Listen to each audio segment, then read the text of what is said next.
46 participants, and I know more are going to be joining along the way here.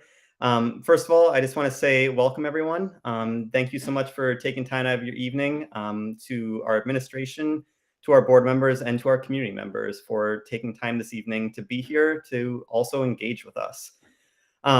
Just to kind of set the scene for tonight and kind of say where we've been, where we are, and where we're going, just for clarity for everyone. Over the past week, we as the board have seen some new areas of potential cuts based upon the budget failure, knowing that we need to cut specific areas and make reductions. So last night at our meeting, we had some proposed reductions from administration and some specific areas that we as a board could look at. Again, last night, nothing was locked in stone in terms of what specific areas we are cutting or not cutting.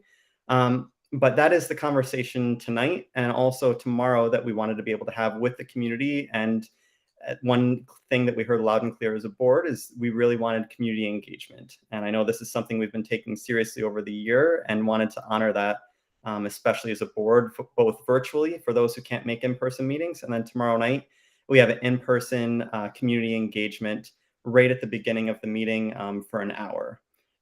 As many of you are aware, during the regular meetings, we usually have public comment where that's a 2-minute limit, and then we're just listening. The community engagement sessions are specifically geared where it's a back and forth. Any board member can answer questions, administration can answer questions, and we will unmute you to allow you to ask any questions or make any comments, and then any of the board members or team here can respond. One of the things I asked tonight is I'm not going to impose a time limit. What I would rather do is I want to really ensure everyone who's here tonight who wants to ask questions or give remarks has the opportunity to do so. So in that spirit, I would just ask that if you have a comment, just try to limit it down to a reasonable amount of time. And if you have a question or a couple of questions, try to just get to those points quickly, just so that others have that time to be able to do the same as well. The other piece is I would just ask that, if you have a comment or question, that we'll let everyone go at least once. And then if we have time, then we'll circle back around to anyone who might have a second round of comments or questions, just out of fairness for everyone on the call this evening, as we're up to 77 people. And the last thing I'll mention, just from the perspective of the board and to kind of frame the conversation this evening, is I know every single one of us on this call, we could sit here and give extremely great rationale for why not to cut specific areas. And we as a board absolutely honor that. We respect that. But we as a board have to come to decisions on what areas do we reduce. And what is most helpful for us as the board to know this evening is what are those priority areas in the eyes of the community. Because again, we all can identify those areas that we don't want to see reduced. But what's most helpful to us in feedback is just understanding from the community, what are the areas where they feel, a cut and looking at the overall budget and the reduction in the overall tax rate would be most effective and most impactful and most palatable for our community. So if we can frame the conversation around that tonight, and again, I absolutely respect individuals that feel that they have to defend a certain area, but the more we can frame it around prioritizing what we as a board need to take a look at reducing, that is going to help our work over the next few days here. So with all that said, a couple of pieces here tonight in terms of how you can engage. We do have a Q&A. If you click the triangle, square, circle button down in the corner, I believe that will pop up the Q&A for you, or 3 dots, depending on what type of computer you're on, I believe. If I am wrong on that, anyone can call it audible and correct me. And then second, if you do raise your hand, our tech team here will unmute you, and then we'll just kind of bring people on in the order that they have their hands raised. So I will have the Q&A up, and then I see people already starting to raise their hands. The last thing I will just say, and the thing that I really respect about our community, is just as hard as these conversations are, the level of respect that has been shown across everyone. And I would just ask that we maintain that tonight and think about that through our comments and through our conversation. So again, thank you all for being here. We will go ahead and start. So there's no questions in the Q&A, but Lauren, I did see your hand raised first. So we'll go ahead and get you over to be able to speak, and then we'll go for it. Looks like you're ready and just have to unmute.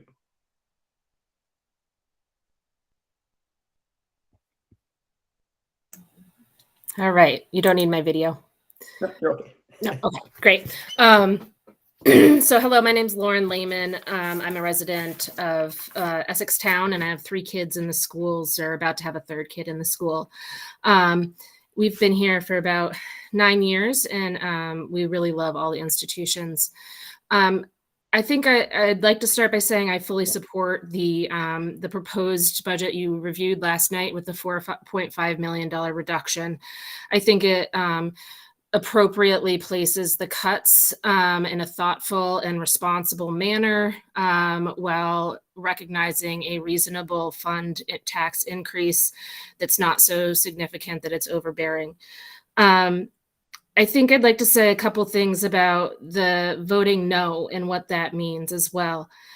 Voting no means a 15% blunt cut, and it would include losses that many of us don't want to see. Teachers, buses, athletics, the priorities of a good school district, and it does it without a lot of thoughtfulness and consideration. I've heard a lot of folks say that voting no will send a message to the legislature that we've had it. I think that message has been received. I spend a lot of time around that building, and there's been incredible work, not incredible, but there's been a lot of work done over the last month and a half to try to come up with proposals. And for those who think the message hasn't been received, I encourage you to go. All those hearings are available on YouTube, and go to the legislature's website to view them. There's also a recent proposal. Sounds like it's the first shot across the bow, and there'll be lots more work, but we're hearing and expect that by January there will be a new funding proposal and funding mechanism for the schools. I also think of that as kind of a missing piece of the puzzle. Should you vote no now and have that 15% cut, it's like dismantling the puzzle before it's complete. Whereas if we wait and we understand what that funding mechanism is going to be, what the state contributions will be, again, we can be much more thoughtful and reasonable about any cuts we do decide to make as a community. Additionally, education's about a fifth of the cause of our property tax increases. We've talked about the causes: the separation of the town and the city, the grand list updates and appraisal increases, the loss of COVID funding. There are other ways to offset these cuts rather than a blunt 15% cut. There's ways, even though we're separate now, to find administrative efficiencies with the city. There's in between the city and the town in Westford, Parks and Rec, for example, could be shared like it used to be. It's a very hot button issue, but a 1% option tax. I know this board's not in charge of that, but other towns surrounding here do have that mechanism. It raises significant funding and offsets their property tax increases. So it seems unreasonable that 70% of our increases in property taxes are due to factors other than the schools, but we're taking our kind of pound of flesh bluntly from the schools. So it also seems somewhat short-sighted to arbitrarily harm these institutions, and that will negatively affect our ability to realize a return on our property investments. So we've invested in these schools. They are a significant draw to our town and our city. Our property values are directly tied to the quality of our schools. Seems we've invested this money. Pulling it all out now in an arbitrary manner would be not only damaging, but also seems like a bad way to reap any return on investment that we've already put in. So what I'd really like to encourage everybody to do is continue to be thoughtful and precise about this and vote yes on this year's conservative, responsible budget. It's reduced below FY24, so we're not just continuing to fatten the hog. And it waits for the legislature to show us all the info that we'll need next year to be able to do this more responsibly. I fully support and thank this board for all your incredible work over the last couple of months. You're listening, you're hearing all of us. I feel that in the community. And so I really just want to thank you all for that, and for these opportunities to comment. I respect and appreciate this budget proposal, and I will be voting yes and encouraging my friends to do as well. Thank you. Thank you so much, Lauren. I appreciate it. I know so Lauren did mention the meeting last night. Brian or Beth, would you be able to just put up the slide just with the rough ideas of where cuts would be, just in case individuals are on the call tonight that maybe hadn't seen those areas, so if they have specific questions around that too. And then we'll go ahead. So what we'll do is we'll do another person who has their hand raised, then I'll jump over to the Q&A and then back and forth. So it looks like the next individual in line is Julia Andrews. Hi, Julia. Thanks for joining us. Hi, thank you so much, Robert. I just wanted to make a brief statement. So for people who are on the call that don't know me, my name is Julia Andrews. I'm the state representative that represents Westford, and I'm on the call with two other representatives from Essex, Leonora Dodge and Alyssa Black. And I guess I also sit on the Ways and Means Committee, and I have done nothing for about 8 business days, but to try to figure out the ed financing from the state perspective. So I just wanted to come on and just reiterate our support for the hard work that you all have to do right now. To underline what I believe Lauren just said, that people in the building are listening. Our email addresses are all public. You can contact any of us anytime if you have questions or concerns. Sometimes when I hear send a message to Montpelier, I feel worried that I don't know what that message necessarily is unless I hear from people. So, thank you all, board members, for your work, and just a reminder that we stand at the ready. And that through this process, I have been in touch with Beth Cobb numerous times this week. So trying to represent the needs of our community. Thank you. Thanks so much, Julia. Robert, do you want that slide up now, or will you just let me know when you'd like it to be displayed? Yeah, if we could put that up. I don't know if it eliminates all the videos, but if we can put it up just for a few minutes just so that people can see that as we're taking some of the questions here too. There's a question in the chat, two-parter, that is from Jillian. So it says, once the city goes through assessment and all of our homes are revalued higher, I assume the CLA will reduce. However, as I understand it, the homestead rate would then apply to our new higher valued homes for those who don't pay on income. Is that right? And secondly, how does the 4.5 million affect class ratios? Will we be at optimal or still at previously recommended? I guess just on that first part, because I know this is a question that's come up in the town and from Westford as well. So the CLA in itself, yes, that will change because we'll be closer to the 100%. Right now, Brian, correct me if I'm wrong, we're down close to 70. And as a result, that affects our tax rate. Yeah, so the base tax rate, and Brian, I'll let you speak to that because you have the exact numbers. And so two factors happen with reappraisal. So right now with a common level of appraisal, they do an overall statewide study and they apply a uniform adjustment through the CLA to every bit of property within our communities, and it's uniform. A reappraisal is house by house. So it's not a uniform. They don't do a reappraisal by saying everybody's previous appraisal value is going to go up 31%. That's not how it factors in. So through reappraisal, you'll be given a fair market value. When they do the study, often after reappraisal, the common level of appraisal actually exceeds 100. It can become 110 or 107. And in that case, your new reappraised value will be, what will happen with the CLA is it will reduce the homestead tax rate. That will then be multiplied by your new value. And so those two factors will happen. There'll be a fairer representation of your home value because it will be done specifically on your home, its condition, its location, its size, and so forth. And then secondly, the CLA often rises above, which would actually depress rather than amplify the homestead tax rate with the CLA factor. On class sizes, the proposed $4.5 million reduction would bring us above the minimum and towards the optimal, which was the original proposal in the first recommendation. So it doesn't bring us anywhere near the maximum or of any of those concerns. It really brings us between the minimum and the optimal on an average across all classes. Thanks so much, Brian. Andre, you wanted to add to that? Sure, thank you.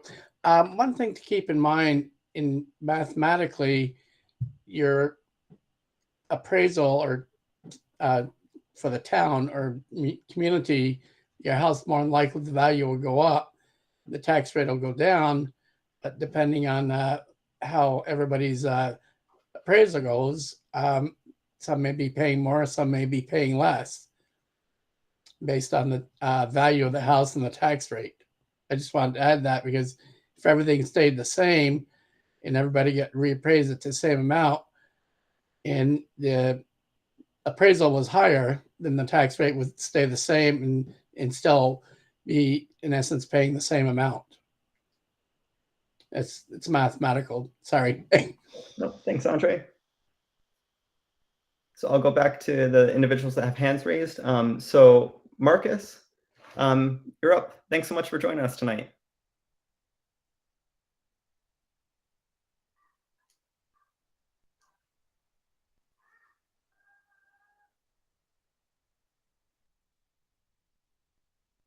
Looks like you're unmuted. I think we can probably hear you if you talk now.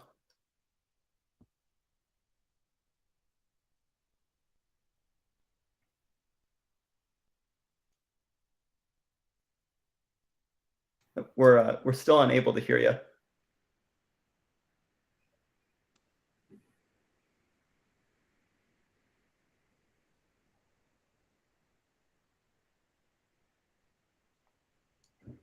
I think maybe what we'll jump to the next person in line and then we'll unmute and bring you back in here in a second.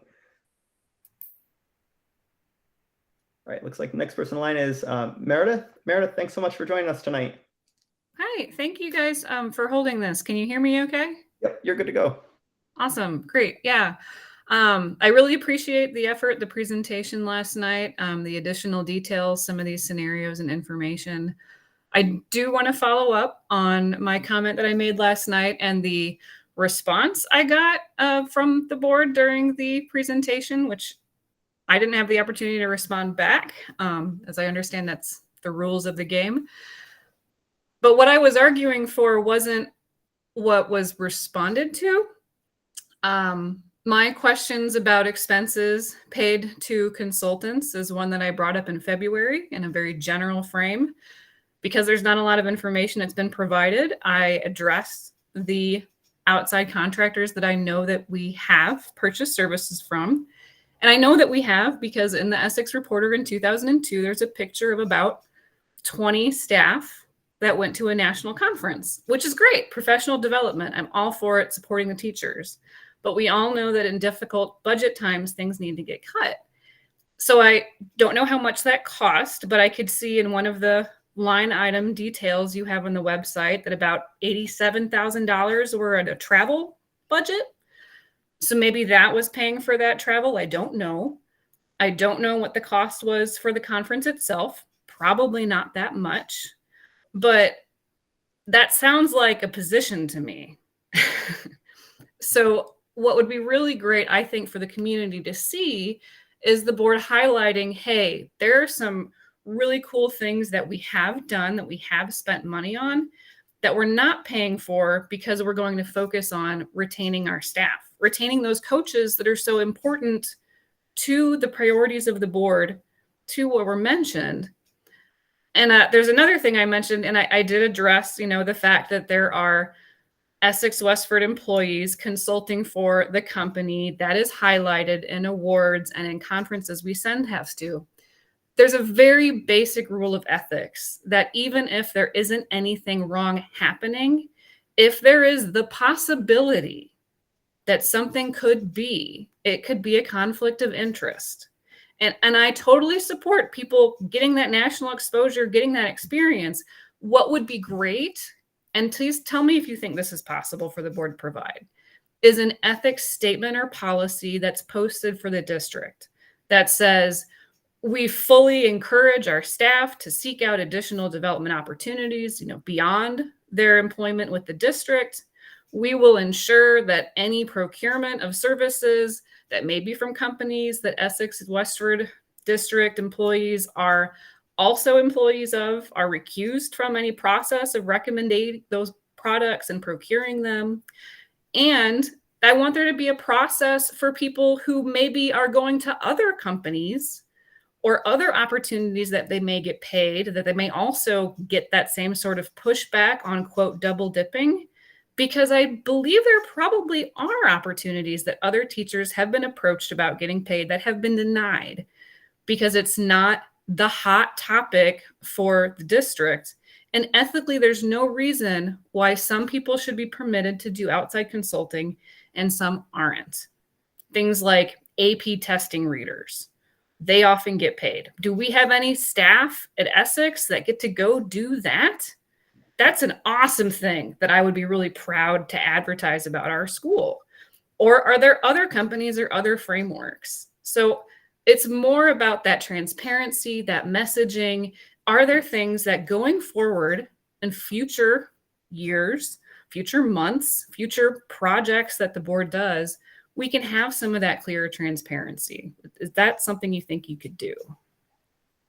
So I can speak to a couple of those points. So kind of taking a step back on the first aspect around the travel costs, and I can let Beth and Brian address that piece. I know within our master agreement, there is specific benefits around travel to conferences, and there's a certain stipend that goes to staff for professional development, and it's kind of what we have to provide. And I know administration has done a good job of figuring out that balance of having a certain number of coaches within the district to basically offset that so that you have kind of the in-house training versus the sending away rather than having it all be sent away. So because it's less expensive to basically have a paid staff member in-house than it is to be sending away, which is kind of the point you were getting to there. So that's the one piece. The second one, and I can give an example in a monitoring report that we recently did. So Beth Cobb, so she is on the Vermont Mathematics Institute board. And I know when she was approached to be on that board, part of our policy is she came to the board as a whole and just basically divulged to us like, hey, this is the thing that I've been approached about.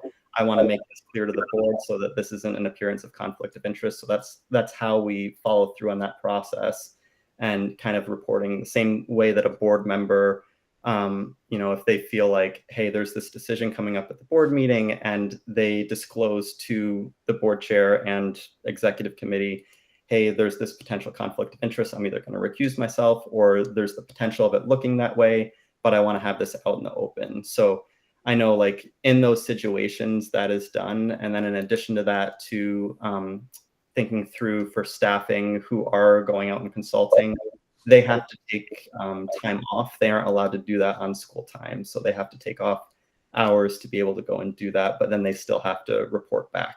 So there is that reporting process built within there, not directly to the board, but that's to the superintendent because we manage the superintendent and then they have to manage the staff. So that reporting process, I can tell you, at least at the superintendent level, does come to us at the board so that we know that there's no conflict of interest within there. Beth, is there anything else that you wanted to add in those areas? Sure. We do have people reading AP exams, and that's awesome. That's great work. It's usually done in June. So we do have a variety of that. We also have some people for other testing to go read and do that. I was fortunate in my teaching career to do that for the old time kneecap testing. And so that is great professional development. They usually get paid like their meals and gas mileage and things like that. So it's not a huge amount of sum, but we really consider that great professional development and have met with teachers about that before. I can provide like what we've spent for Solution Tree And as Robert said, it does come with their contract. So they get, teachers receive 6 credits UVM cost. So it doesn't have to go to UVM, but that's the cost they have. So people have used that to go to Solution Tree, and it can be used hours wise for recredit, for accreditation for their license. So teachers have to keep up their license every 5 years. So those hours can be put towards that, but we can get those costs and put that out for you. I am a member of the nonprofit board for Vermont Mathematics Initiative. And we have a lot of people going through their masters. I have nothing to do with that. I support people getting their masters. And I support VMI and the work that they do for the state of Vermont. I mean, it's a homegrown through the University of Vermont master's program. So we have quite a few now attending. I was there on Saturday to say hello and sign some certificates. It's great work. Very proud when we have teachers go through there for their masters. So when we present the dollar amount, when I get that for you, we've been extremely busy through these last few days, and I can get that, but it'll have like an amount, but we need to know it comes from different things. Like the grant, we had grants that paid for the audit that we used VMI for.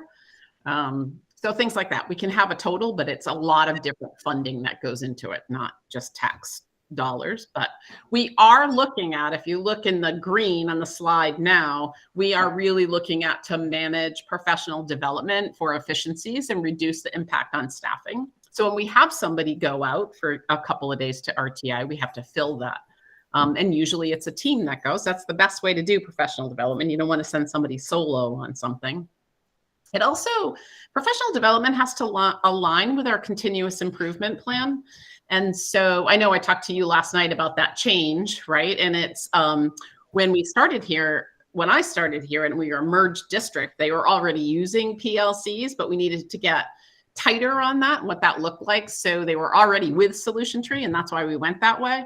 And so that merger took a few years. We had a pandemic. We are starting to see change with the RTI, and it's definitely aligned up with our continuous improvement plan from the very beginning in that first year. And we had an audit done during the before the merger, the year before, suggesting that professional learning communities is the way to bring people together. And that's one of the reasons we went that way too. But yes, I will get that information together and share. I was talking to Robert, putting it on our website as like one of the Q&As would be the best way to do that. But we'll get that. Nope. Thank you. I really appreciate that effort. I think the transparency is such a great key to building trust back with the community. And I think everyone will appreciate those efforts. So thank you. Yeah, I also wonder about getting a few teachers that have been to come back to present to the board at some point, not during budget season, it's kind of crazy, but to really present in the work that they do, to go through receiving a model school and how they get that. We have Albert D. Lawton working through that process, and it's a great reflection in the work, and you have to prove student learning projectors and growth. So it's a great process, but we could definitely bring some folks to talk about the experience being in a room full of people that are all looking at the same thing and learning the same thing. You know, that's exciting to do it that way. And we also bring Solution Tree here. So we did that last summer, at which we had like 75 people. So that was great. Thanks, Beth. Thanks, Meredith. Marlon? That was a mistake. I didn't mean to have my hand up. So sorry. No worries. For me. What I'm gonna do, I'm gonna jump into the Q&A real quick, just in terms of order. So Morgan asked specifically for the K through 8 EES, EMS programming adjustments, just for some clarification on what that would entail. Yeah, so at EES, we have an employee that's requested to go down to a 0.8. And what we're going to do is not fill the 0.2 in consultation with the instructional leader there, the principal. That will work, which is part of the reason to approve the employee's request to go down to 0.8. For EMS, the student registration master schedule is really pointing to the need for a 0.8 FTE rather than a 1.0. And so we're not going to hire more FTE than we need. We'll advertise for a 0.8. So those two small adjustments are what's referenced as the programming adjustments. Thanks, Brian. We'll jump back into individuals who have their hands raised. So next person is Melinda. Thanks for joining us tonight.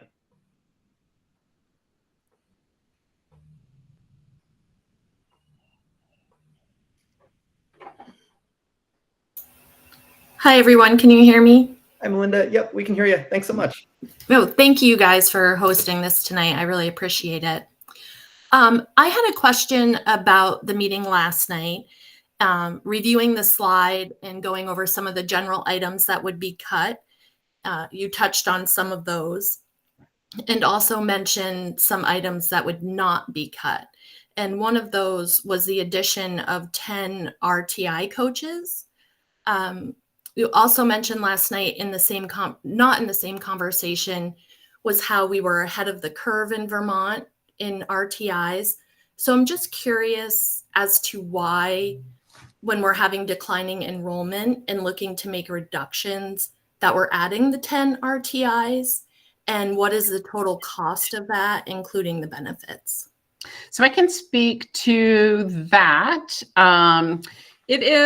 We have had for the past couple of years a social and emotional learning coach and an academic coach at our elementary schools, and one coach at our middle schools and one coach at the high school. The high school will no longer have a coach. We redid a model, and the model now is an RTI. So we took two coaches and combined that into one model.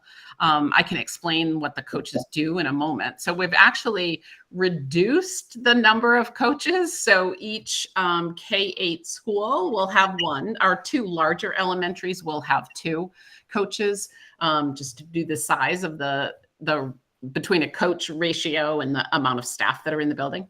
So the coaches are there to really support teachers as well as kids. They do have FaceTime with students, that face-to-face, but they are ones that will, for looking at data, gather data, sit down with teachers and discuss next steps in learning trajectory, looking at student work together and gathering and facilitating that instead of leaving that on the shoulders of a teacher. They're there to support that process and support the framework of our response to intervention. Yes, we are ahead in Vermont for sure for implementation of that, but it's still a new system to all of Vermont. And when you provide something new, coaching is a good thing to come along with it. It is in-house professional development, so to say. We were talking about leaving and going and traveling. This is really a way to contain that and work within the schools. The coaches do a lot. They do a lot with kids. They offer a lot of opportunities for students and support our teachers who need support. It's a tough job.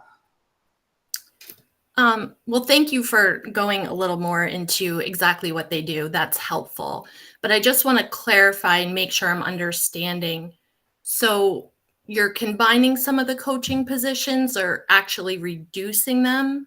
Is that what I'm hearing? So it won't be an added increase. Correct. The reason why it's stated as added is because we changed the model. So they have to reapply. So we had some SEL coaches that also can do special ed or other things, and they'll move into those positions. And then we have some that will apply for this new coaching offering.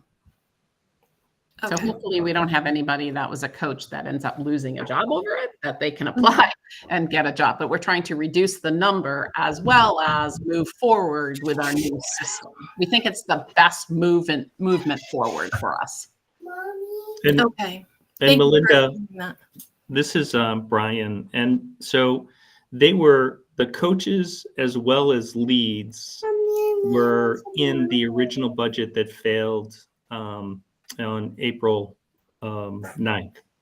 So why we're talking about adding them is because those coaches have been given reductions in force notice as part of the deadline per contract and where we are.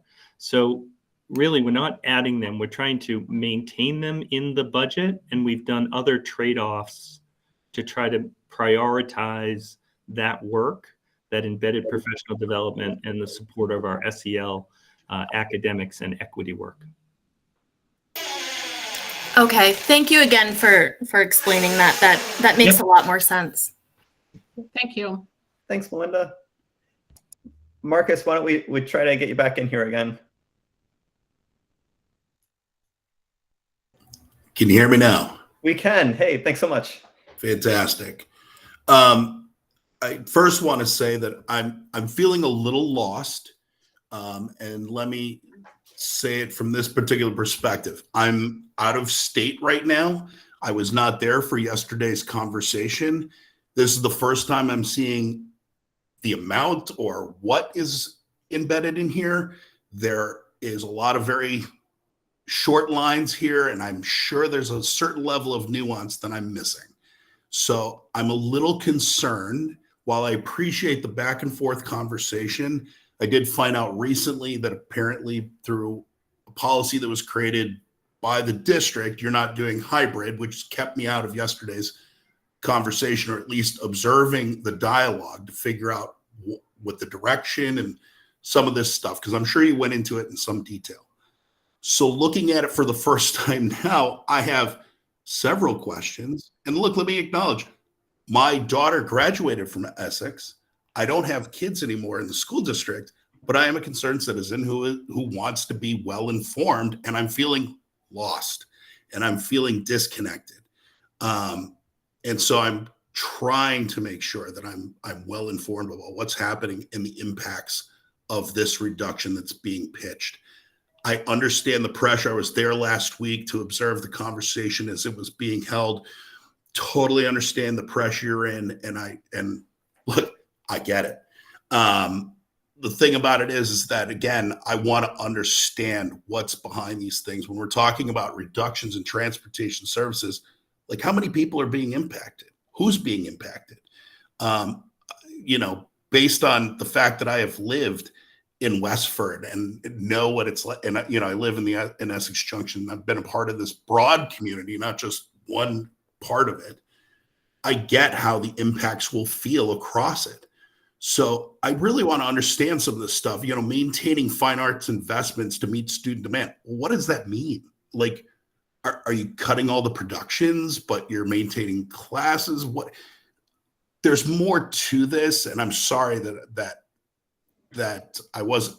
Again, I'm out of state, so I'm not there. I'm not able to be there for the in-person this week. But I would really like to see the policy be changed so that these meetings were hybrid, because look, we're all doing it.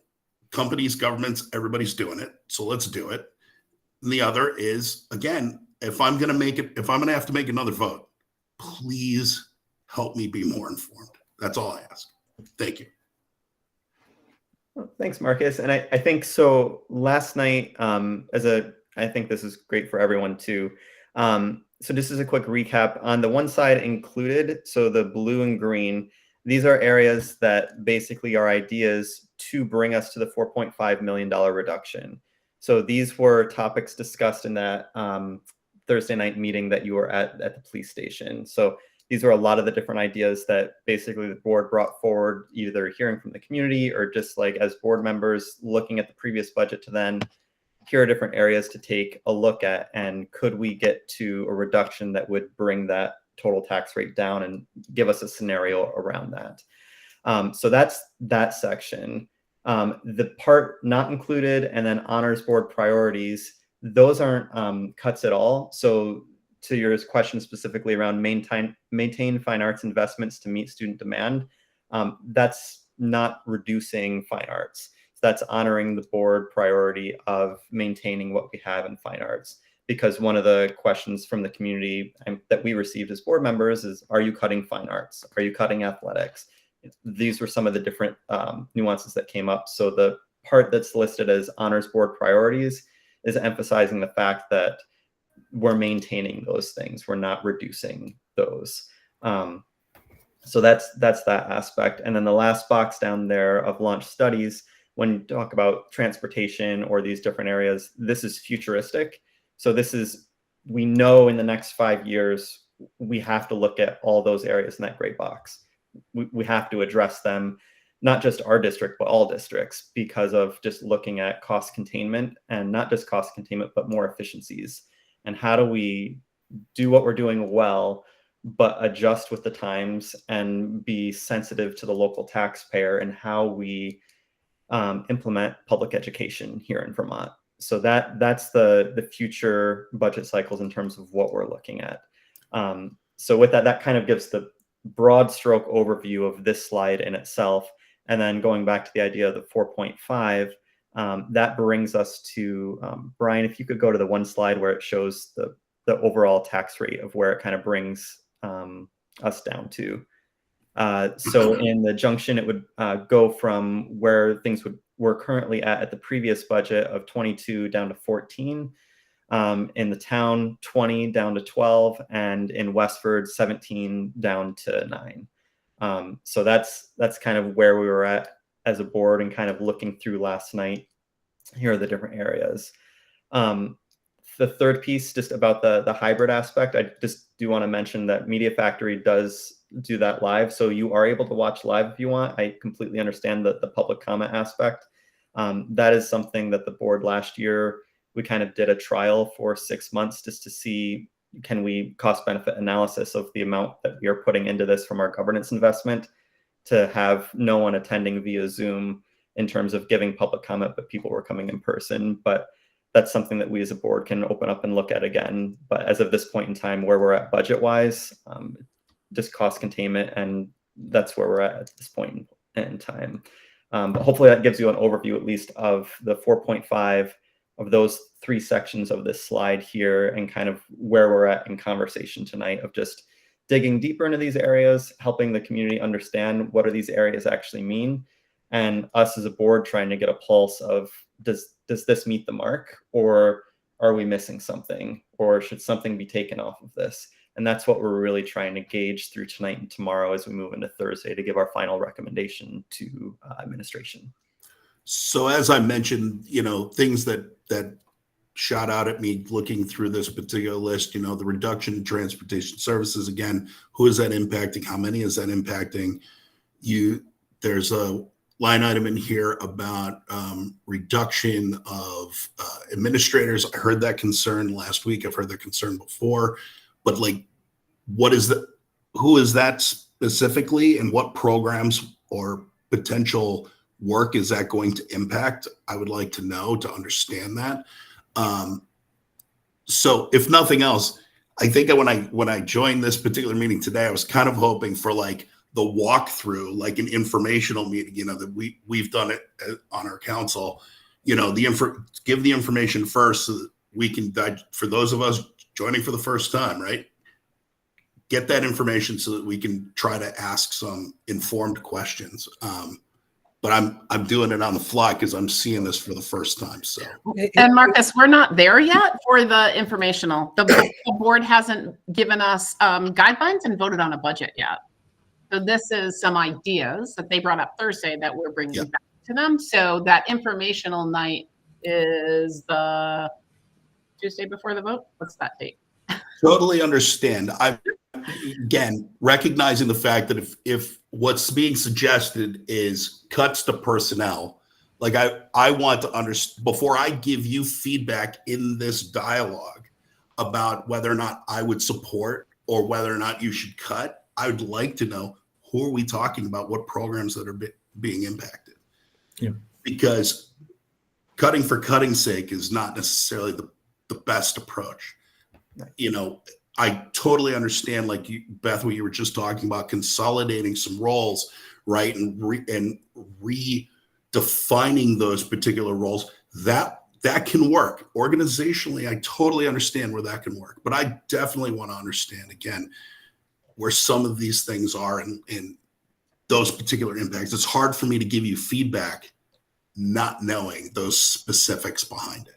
So, Hey, Marcus, could I jump in for a second? Just I want to clarify something so we're on the same page. When you're talking about like the example you gave with the transportation cut, on this slide here, where are you looking at? Because on the included side, we don't have transportation on there unless I'm missing something. oh, my apologies. I missed the header. I see that it's now says not included. So Okay, yeah. So no, seeing it for the first time, trying to digest it and give feedback. I totally understand, man. So I just want to give a little context out there that yes, kind of like Robert said that, yeah, for those, especially for those that are on here that not seen this before, I would also just again put that plug back in for the budget page and look at the presentations from last night because it really gives a little more context. As right on cue, Brian brings it up. Because in there, when we kind of went through, Marcus, got to catch you and others up, we went through ideas that we talked about on Thursday night about what we want to see what costs were. And just so we had it in our heads, not just for this budget, but possibly for future budgets. And then that list that it gave us basically kind of, again, separated things. What were the things that the board wanted to preserve, which we saw on the right-hand side, and then the left-hand side were things that we were going to look to cut. And again, this is, again, we've asked the district to do this in 3 days. You know, Thursday night we said, bring forth something to us, and they did. So I understand what you're saying. We're still working that process right now of like, what is that, the detail going to be there? We won't have that really until tomorrow night. But this is the first kind of snapshot for folks. We wanted people to be able to see, begin to digest this first part before we really dig in deep, because it's a lot to take in and to really get, I mean, and you know this, man, you know, on your end, to get in the nitty gritty right now with only a couple of days for people or day for most of the public to digest this, it's kind of hard to get really into the under the hood without understanding kind of the narrative overall.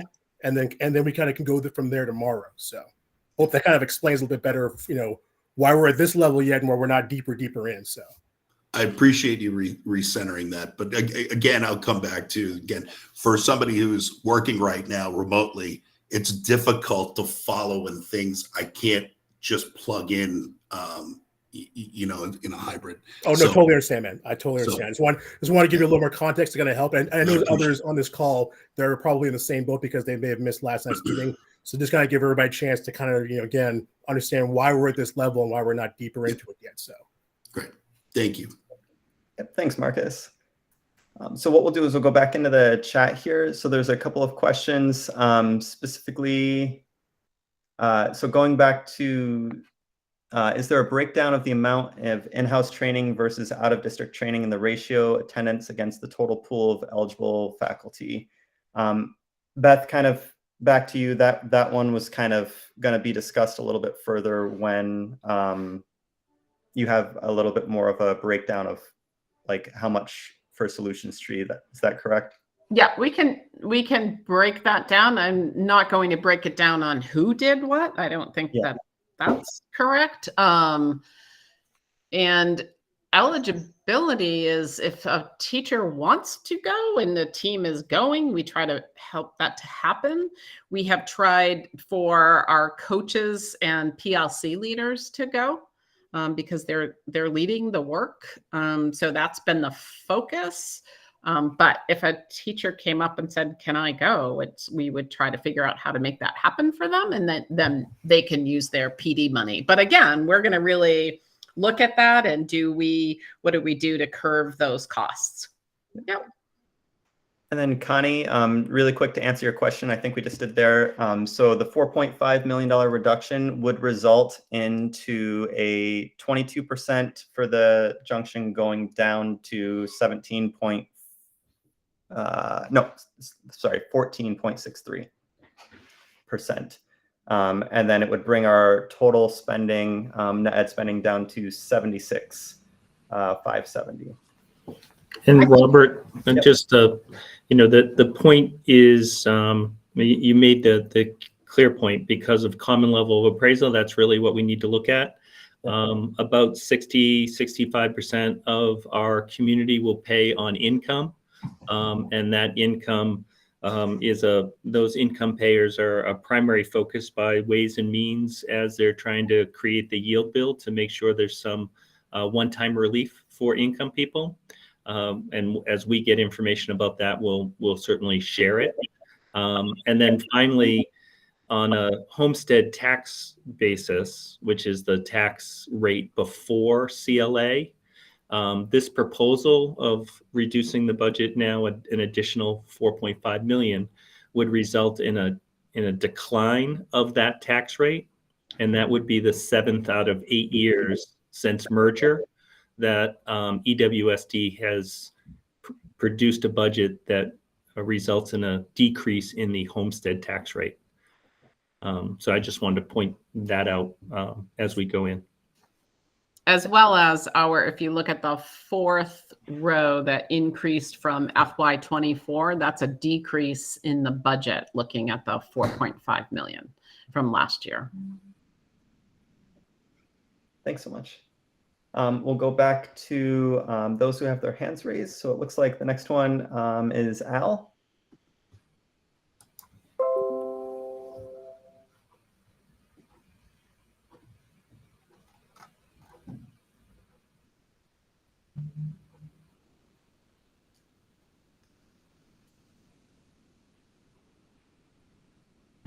Just trying to get things set up here.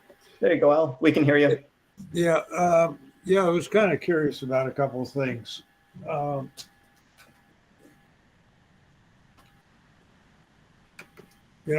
went back to my the first meeting that I went to. I explained that this clearly was a major issue for the board and for almost every school district in the state of Vermont, that it was a 5-year issue.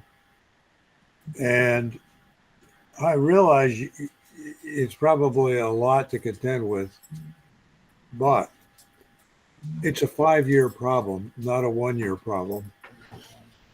So when we talked about it, I was corrected that it isn't a 20-year problem, or rather a 5-year problem. It's with a 20% increase every year. This is a long-term problem, not a short-term problem. But I was corrected that it was a 30% problem because costs and inflation continue, and they probably are going to continue. I accept that. The problem is, as a taxpayer, how do you expect people to stay in this state or in our community when there's no assurance to the community that there is no plan for the next 4 years after this one? And so I suggested the only solution that I could see with the limited access that I have to just have to consider doing something major rather than piecemeal and affecting the integrity of the organization. Now, like I was saying, when I looked at the Westford School, I know how important it is to that community. But from a cost justification standpoint, from a taxpayer in 3 communities, one item that cuts basically over $4 million for 168 students. And after this year, it's like 142 or some number like that, with declining population. I think people understand that this is reasonable for the board to take up, and sooner rather than later, because it's $4 million times 5 years. It's $50 million, or not 50, but $20 million that the taxpayers have spent that really shouldn't have spent, and or could have avoided. If you look at it that way, it's a cost avoidance. So what's the best investment of public dollars to this issue? And I would suggest that looking at the three schools in terms of 1 or 2 or 3 years, okay, down the road, the population projection and the cost per student and where our best investments are, to start thinking about the plans to going forward. And I would suggest, I think there needs to be a citizen review of this budget that include the business community, the taxpayers, and anyone who has an interest in serving on such a board, to make it a broader conversation. And so what do you say? So Al, I think you bring up some great points there. And if you look, so last night we discussed, and for those that weren't on the call last night, the process for what it would be to close a school, not even just thinking about staffing, but also thinking about disposing of the building, the vote that would be needed, and the process that would take, and also then consolidating students staffing into another school, which at the moment we don't have the space for in different areas. So that's why we brought up the specific gray box there. And I think you bring up a really great point of community engagement when we think of Portrait of a Graduate. We brought the community in, had multiple conversations through that. We want to do the same thing when we start talking about school consolidation, transportation, and staffing ratios, the structure of the district, fundraising, all these different areas.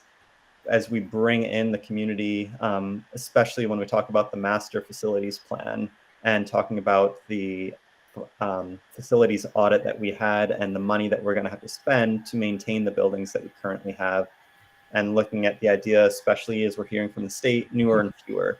We do know that there's money on the way potentially from the state to help launch this, but we also recognize as a district that we're going to probably move forward quickly within the next year to start really digging into these sooner, not necessarily waiting on that potentially, but we'll kind of wait. One thing I'd like to see is those schools. I want to see every school, number of students, and budgeted costs for every school district.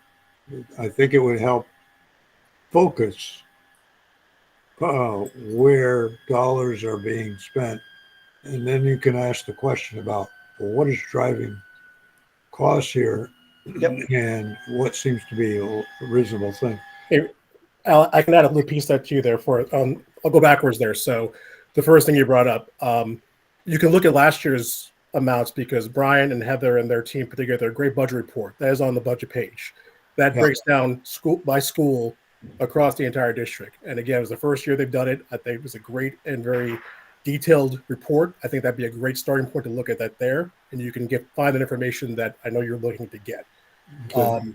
Two, I'll go back to the somebody's thing's going up there, so I'll go back to the school closure thing. We hear you, Al, and I know we talked about it last night. Okay. Doing it now would be like taking a chainsaw to somebody as opposed to actually using a surgeon's blade to try to do it properly. It's something we're definitely looking at in the long term, which again, Robert highlighted in the gray box there. So yes, those are things we're looking at. I will cover the point that Robert, you did not cover yet there about having a community group come in to try to do the budget. Let's be honest here. Again, you have got more board experience than most of the rest of the board right now combined. I will give you the dues there. That being said, you know the work that Heather does, her team does, Brian does, all these folks do. It's very intricate work, understanding what a school budget, what goes into it. They do a lot of hard work. They put a lot of detail out there. And us as board members who are elected officials that are representing this community, that's our job, to go look at that budget, to comb through it, to get ask questions, to find that detail, and bring that back and forth to, Beth and her team. Yeah. An extra group to come out and do that, I think would be an inefficient process. I think it would hinder us getting a budget done properly. And I think it would basically be counterintuitive to even having a school board for our district to ask people just to randomly come and try to dig through a budget and then tell the board to tell the administration what a budget should look like. Yeah. These conversations are important. We need to have them. We need to have this back and forth. But I've heard that idea floated a few times. I've already told people that I think it's a bad idea.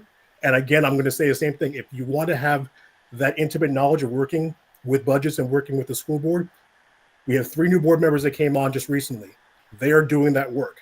The current board members right now are doing that work. And I tell the whole community, if you want to be a part of that, please come run for the school board and come and do that work with us. That is what we are here to do.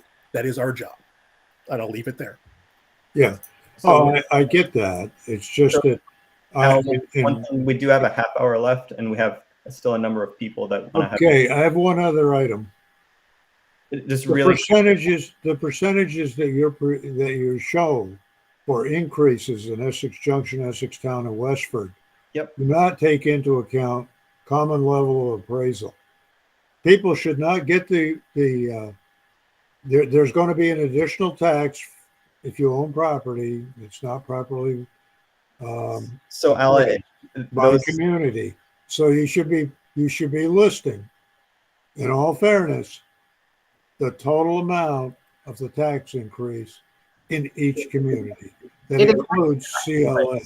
Al, it's listed right there on that slide, Al. From a transparency so they are listed with the common level. It is listed, Al. Yep. And you saw it last night in the presentation too. I did, and it's still very concerning. Yeah, but people need transparency.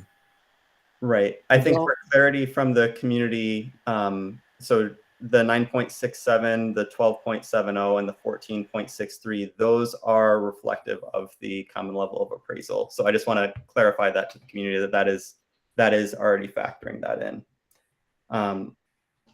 With that, I think it looks like we have a couple of other questions in the chat.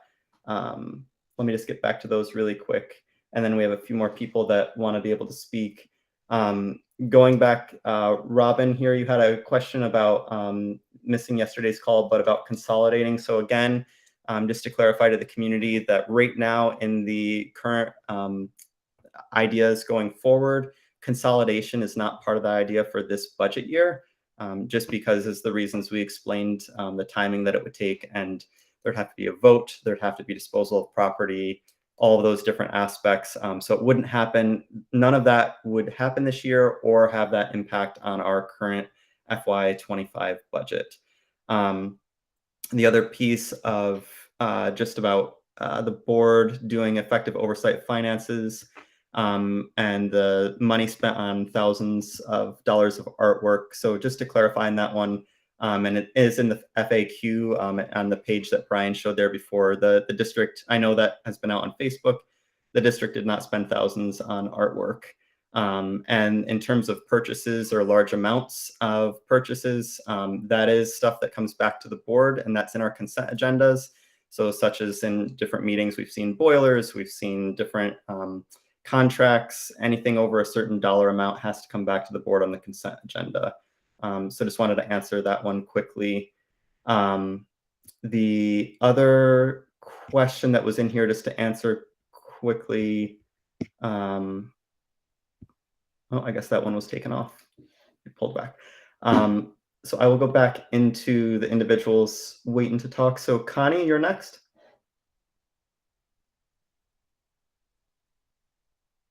Hi, Connie.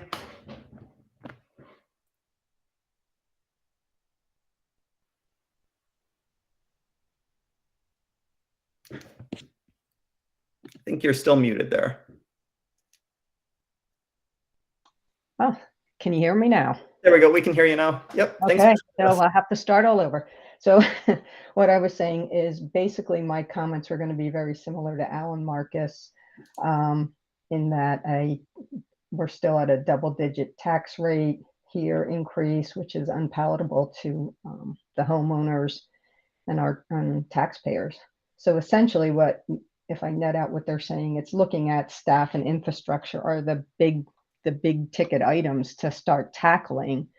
I know you have that in the gray box for future, but again, these tax increases are unattainable for folks that are living in the junction and the town and Westford.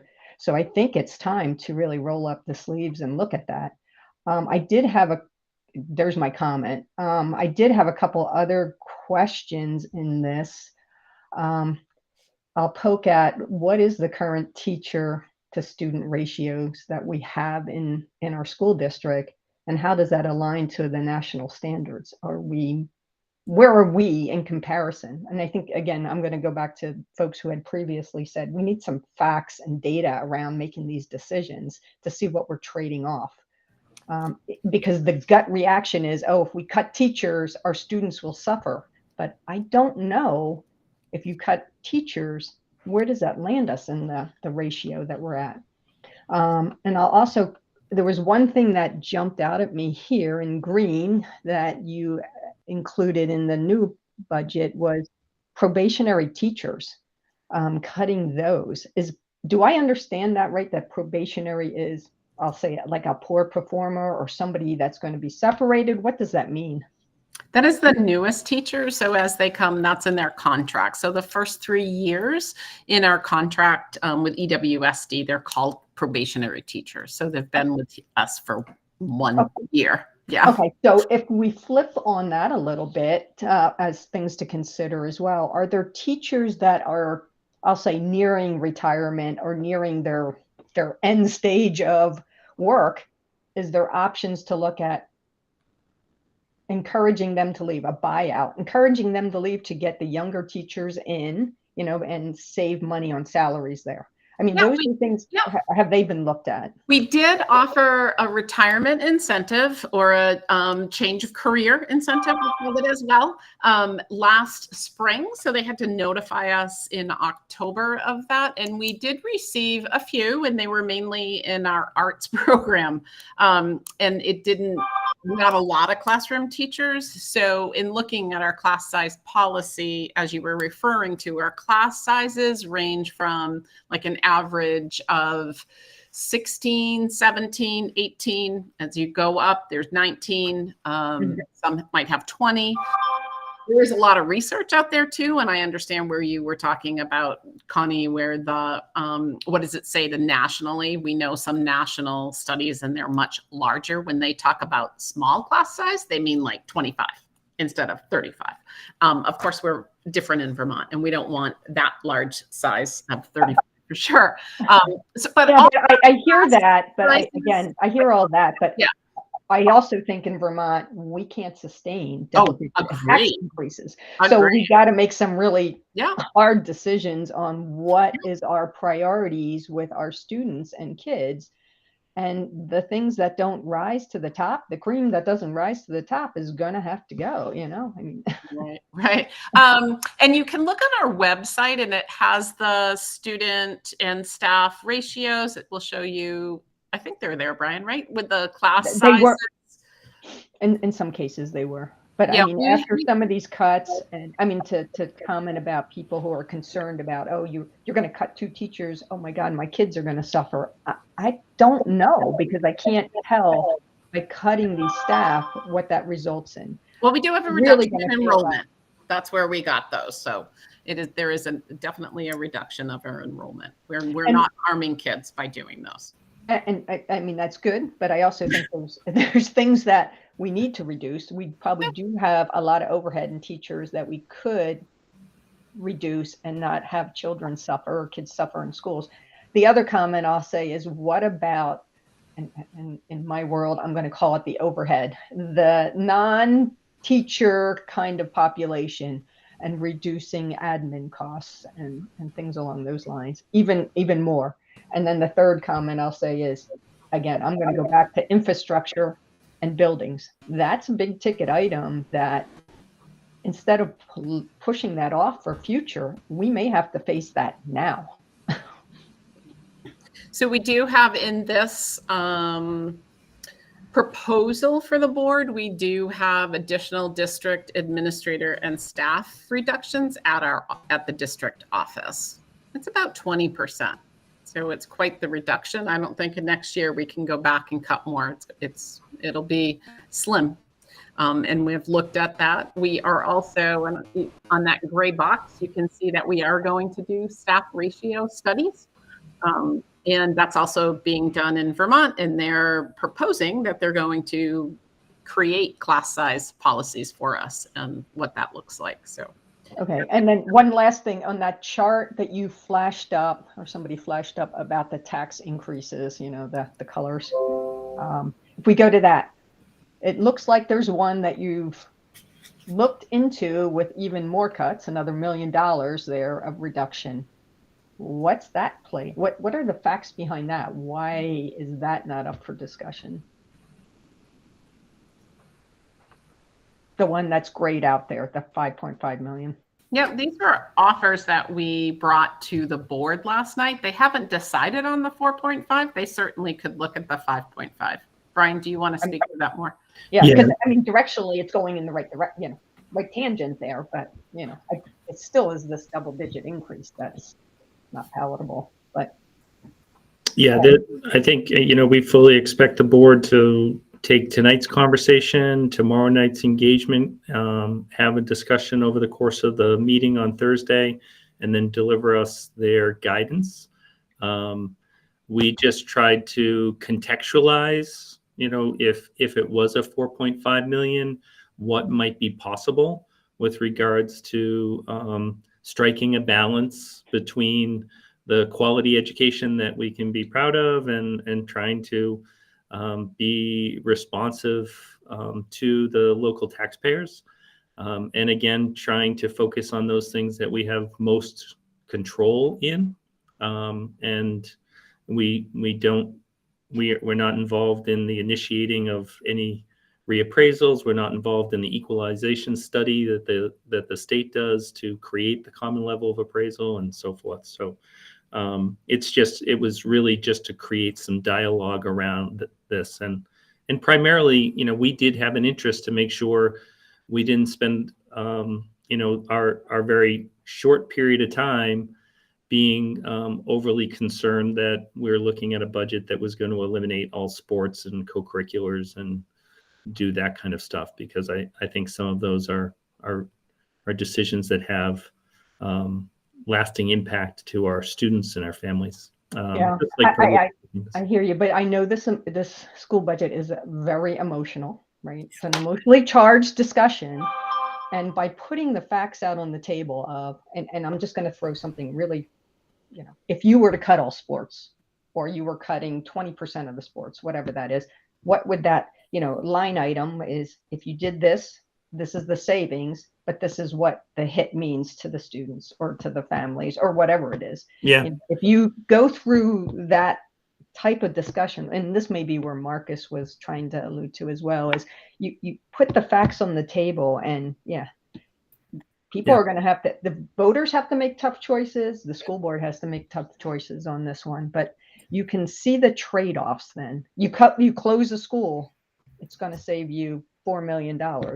This is what it means. These 160 students or 50 students have to find a new home. This is what it saves you this, but it's going to cost another $1 million. I mean, do those trade-offs, those scenarios to help drive this discussion forward and get to a vote.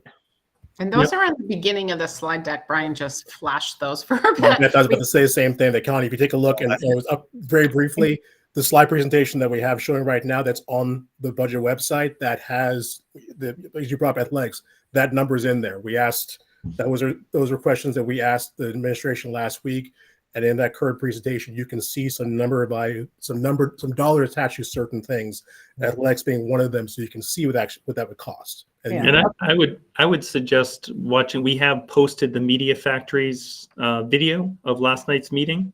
We posted that early this morning, and that's sort of the annotated version of the slide deck, because we have some explanation and dialogue and discussion that goes along with it. So and again, it may not be you throw out where you can cut sports, and it may not. You may have to cut some sports, and what those sports are.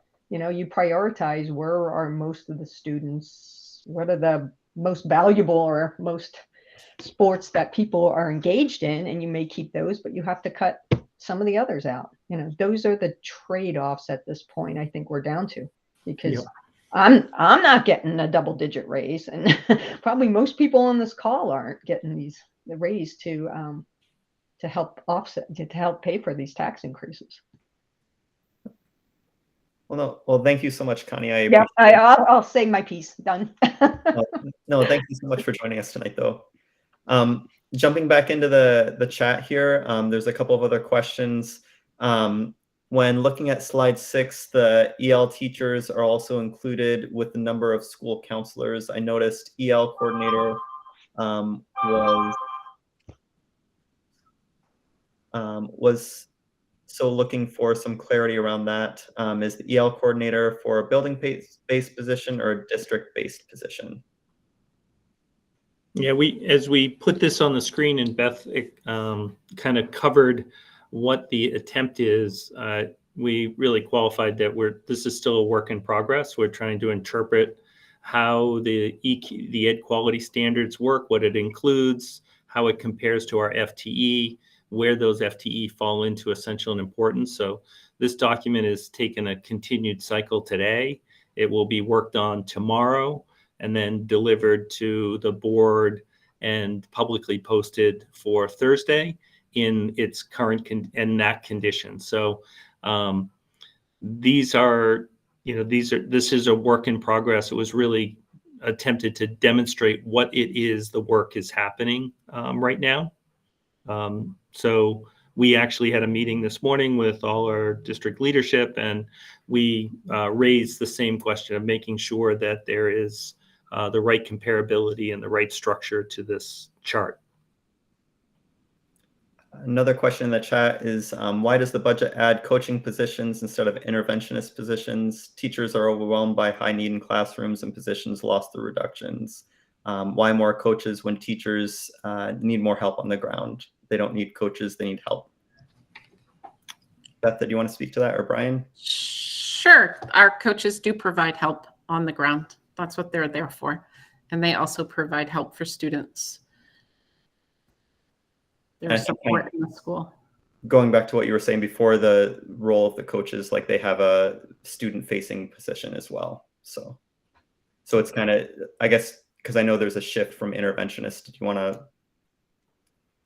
Yes, we also have interventionists. We're not nothing on this says that we're getting rid of interventionists. We need interventionists. We did end. Right. Sorry. Yeah, I was just going to say we did end. ESSER went away, and we had used millions of that ESSER money to raise up and operate EWSD reads, with the understanding that that was going to be partly COVID recovery, and that we were at that time building the systemic RTI system, which then created tier 1, tier 2 interventions and then in tier 3. So, we feel like we built the system for that. The coaches are part of the support. The degree of separation that someone is from teaching and learning really just determines how much they're supporting teaching and learning. So there's not too much detachment. I mean, I think even our payroll people probably have a feeling that they support direct service to kids because few people would want to operate with an incorrect paycheck or no paycheck at all. So, I just that has been a huge narrative, and I understand it, but I'm trying to add some additional dimension to that idea that we're really looking to fund a school district and a public education system for our communities, and all of us play an important role in that. Going back to the individuals that have hands raised, so we do have about 12 minutes left. So Dylan, I'll let you go ahead. Thanks for joining us tonight.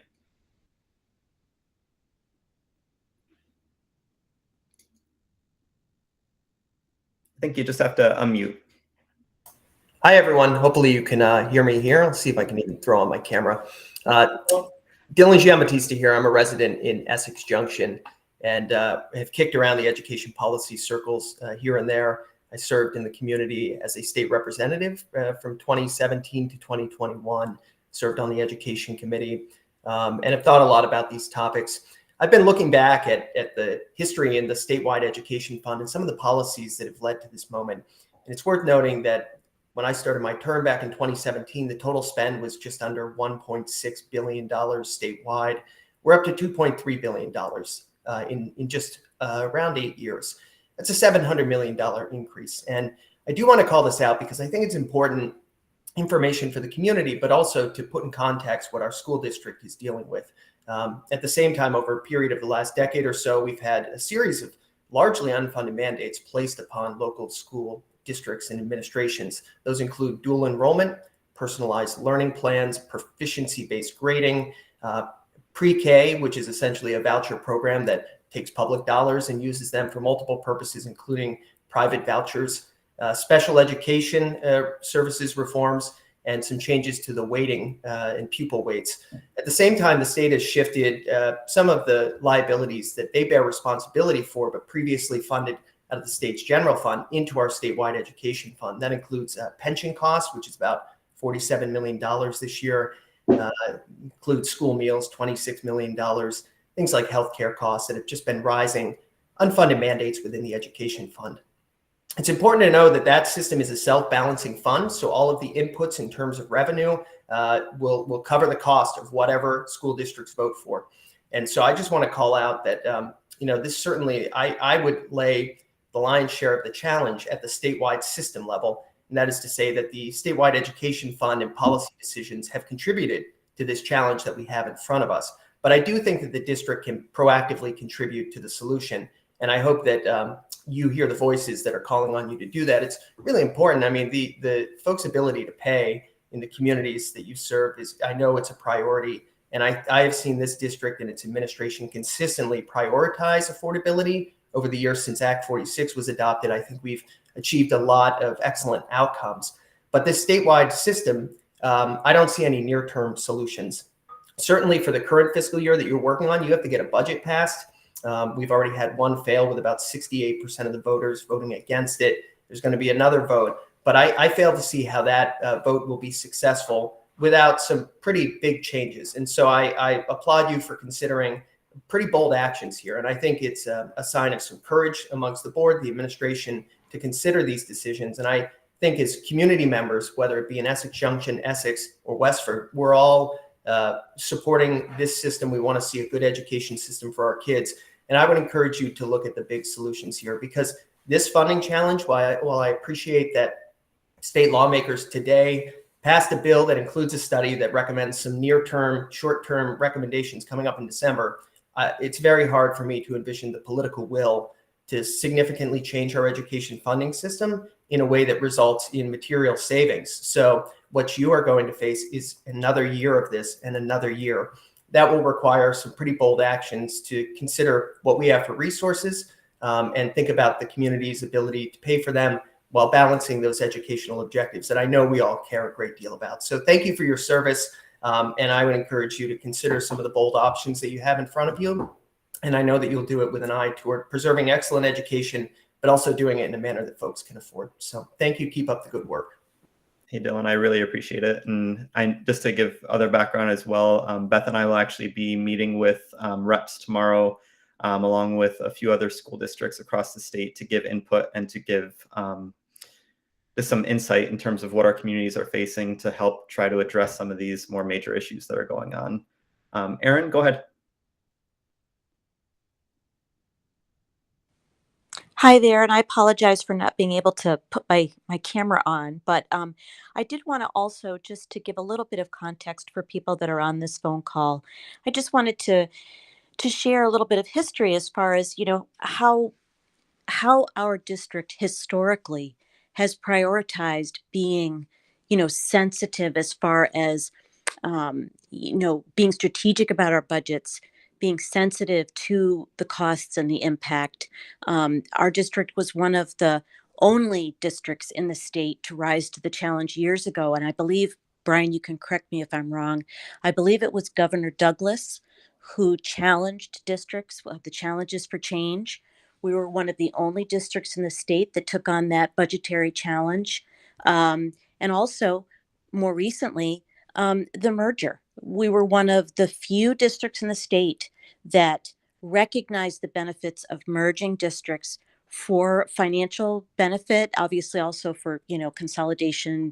There were many benefits to the merger, but one of them was a significant tax advantage that we did get for the community. So I just wanted to just take a moment to make sure that people understand that this administration and our boards have historically really been sensitive to this, to prioritizing quality education, but working as hard as we can to keep it affordable. And obviously we're facing some significant challenges from the outside right now that we're having to deal with. But just to kind of add a little context, and I hope, Brian, I said that correctly about the challenges for change.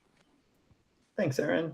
I think what we'll do is we'll try to get to a couple more people because we have a few more still hands raised. So Martha, I'll go ahead and let you hop in.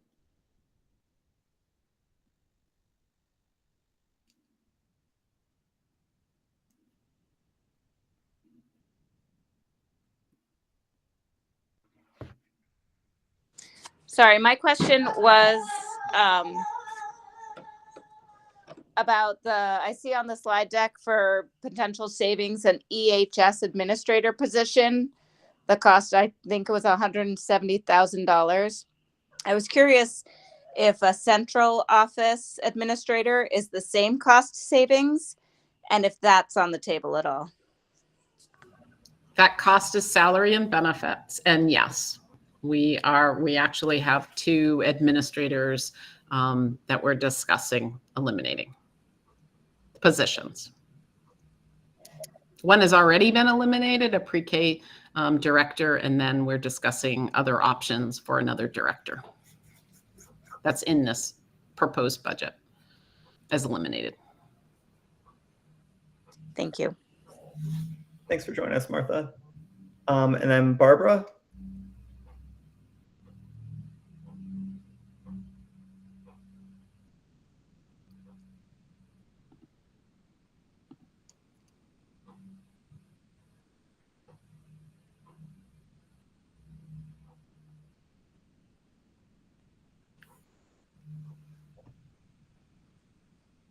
Did she get moved over?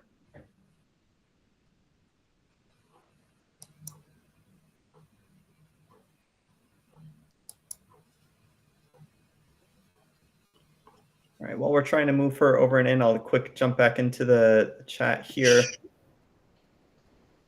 Barbara has been moved over. She just needs to accept it. Oh, okay. Barbara, if you're on there, just go ahead and accept, and then you'll be able to join us in here. So we'll wait for you to be able to join in. The other thing, just from our reps, House Ways and Means here, this is from Julia, regarding income-sensitive property taxpayers. We put a one-time additional money into our bill to ensure that those taxpayers are protected. Thank you so much. And another one from Anonymous, just talking about the different proposals that we have going forward and thinking about the time that it would take. Is this bringing in other facilitators? And that is something that we would do in some of these situations, especially when we're talking about master facilities planning, which we would go through. Did Barbara, was she able to make it over? Barbara did decline. Okay. So with that, I just want to close out tonight. I know we will have continued conversation tomorrow at 6 o'clock at the high school, and it will be in the cafeteria to start, and then it will be in the meeting room in the high school from 7 to probably 8 or 9 p.m. When we have our actual meeting. But what I would say is just thank you for this evening. Thank you for your time. Thank you, board members and administration, for joining us tonight as well. There's a lot of good conversations. We've taken notes on all of this. And as we're hearing all these different pieces of input, we're bringing them back to what our decisions will be on Thursday and giving that final guidance leading into Tuesday, having that final decision from the board of the budget that we'll bring forward into the community. In the meantime, to our legislators, thank you for being here today. I know that is another piece that even though we're working on a budget locally here, we are still trying to work on things at the state level and trying to especially use the reputation of EWSD at the state level as much as we're able to try to influence positive change, and most of all, just promote public education in Vermont. So thank you all for being here tonight. Thank you for your time. And please email us with any additional questions. Any emails that do come through, I do apologize if I do not get back to them right away with my day job and then between today and tomorrow, but do know that I am forwarding them on so that all board members are able to read and review them before the actual meeting tomorrow. So thank you all for your time tonight. Have a great evening, and we will see you all tomorrow. Thank you all. Have a good night.